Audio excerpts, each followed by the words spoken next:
It all began in 1961 when Gary's father, Seymour, opened the family's first dry cleaning shop on New York City's Upper East Side.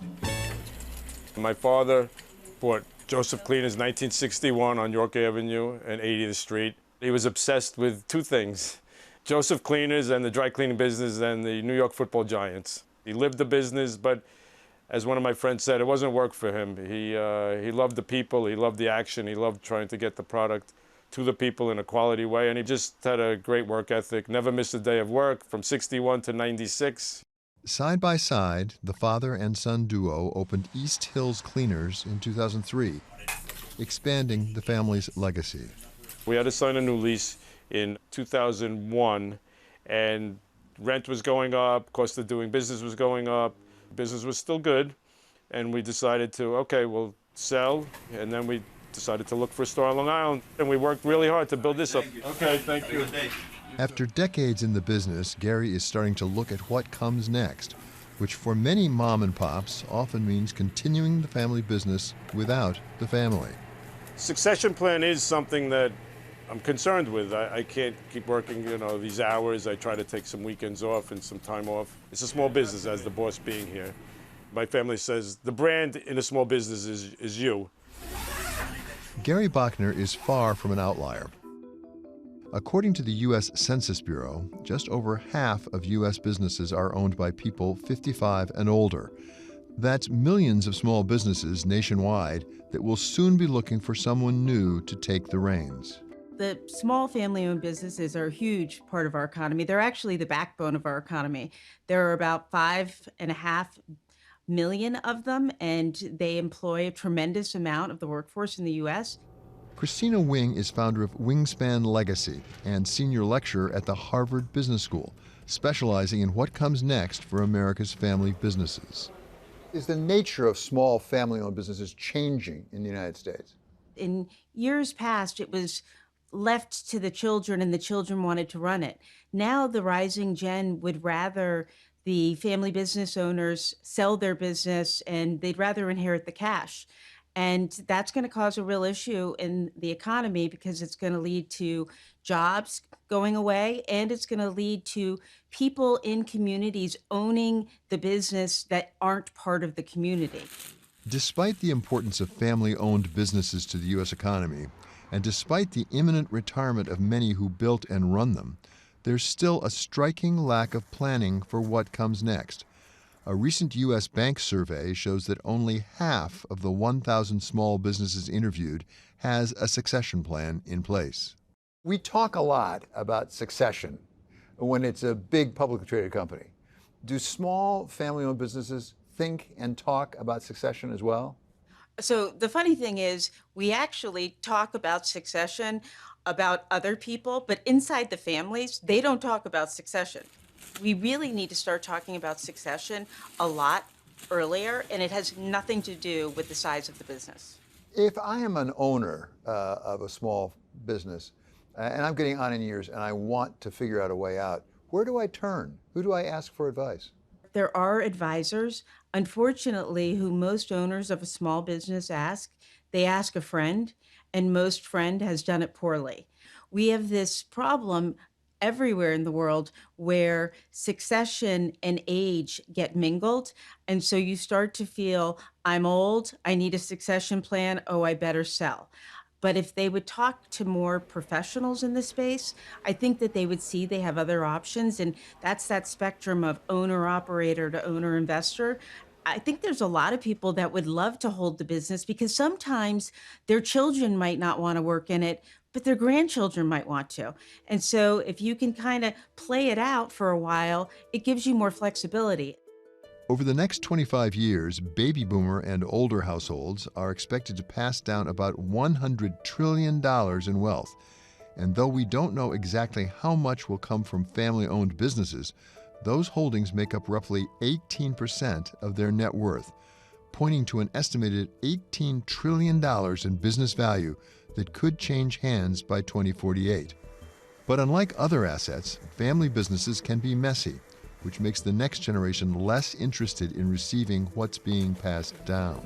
The era of sort of 2015 to 2018, I felt a little more pressure from founders wanting to work with their children. I'm seeing less and less, I should say, challenges from the next generation wanting to remain with the business, and really the business owner, the founder, looking for a solution provider.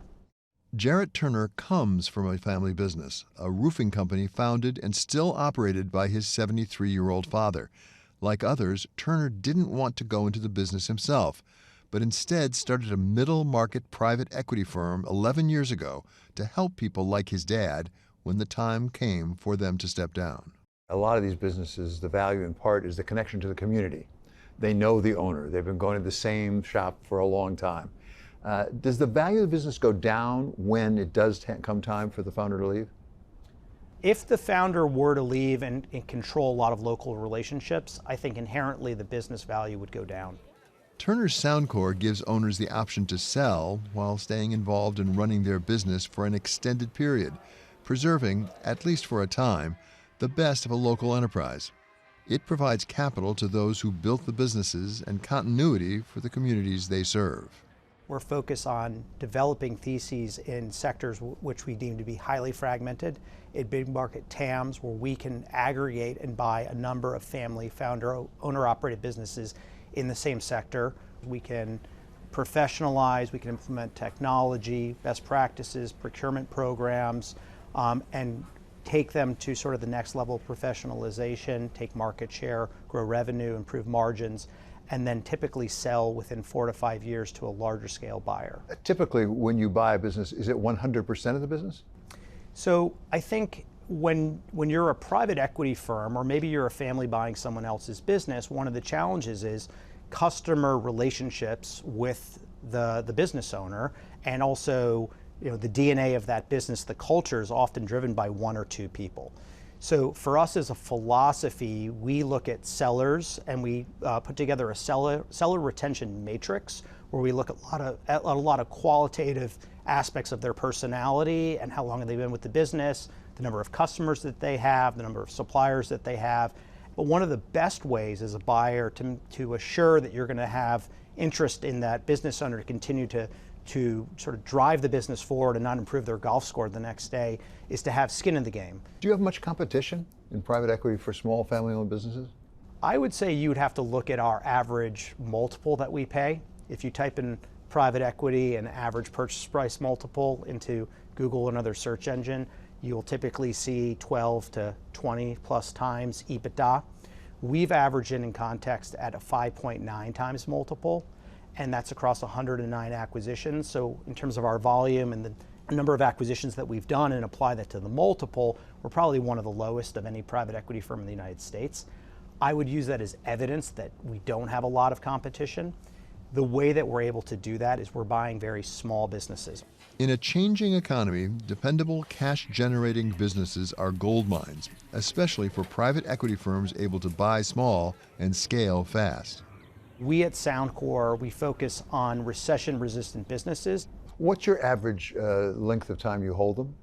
So we've owned businesses for a spread of 3 to 7 years. Our average is 5 years. So that strikes me as remarkably short in private equity generally right now. We hear a lot, read a lot about private equity generally, the big private equity, having trouble getting out of investments. Is yours a different approach to private equity? I think it is. I mean, I think there are a few things that you can do wrong in private equity. You can overpay for businesses, you can over leverage them and put them into a bad capital structure, or you can pick your favorite child and put too much of your fund in a commingled fund into one deal that doesn't go right. It drags down the rest of the fund. I think by our strategy of not overpaying for businesses, but giving business owners a fair price, not chasing to win auction processes, there's a lot more opportunity, even in this market, to exit our businesses. For many owners, firms like Turner's present a way out, even if taken in stages. But Wing warns that the rise of large consolidators brings its own consequences. we're seeing immense consolidation in the space, which means a private equity firm might have a mandate to go buy 100 dry cleaners within the Southwest or the Southeast or wherever. And then the brand and the experience becomes that of the 100, not of the local. And so it's a change in the community. Well, that may not be an entity that the local community likes as much, but it may be a more efficient business, may it not?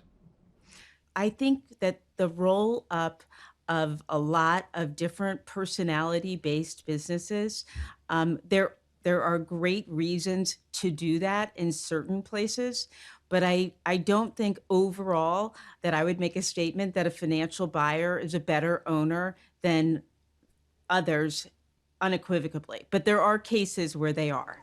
And that brings Wing to a challenge she sees again and again. Many longtime owners assume selling is their only way to retire. Because they've been owner-operators. If we can get some of them to understand, they could become owner investors themselves, meaning they could keep the business, have somebody else run it, pay that person, but still own it. Legacy's everything, you know. This is how I grew up. Quality, responsibility, and personality. We have great relationships with our customers. We've known them now generations. Oh, really? We give them a good product, and we like serving the community. For Bochner, like so many others, it's never just a business. It's the early mornings, the familiar faces, the generations of trust that turn a storefront into a cornerstone of a community. And as the next generation steps in or steps away, the values at the core of these small businesses remain the foundation for whatever comes next.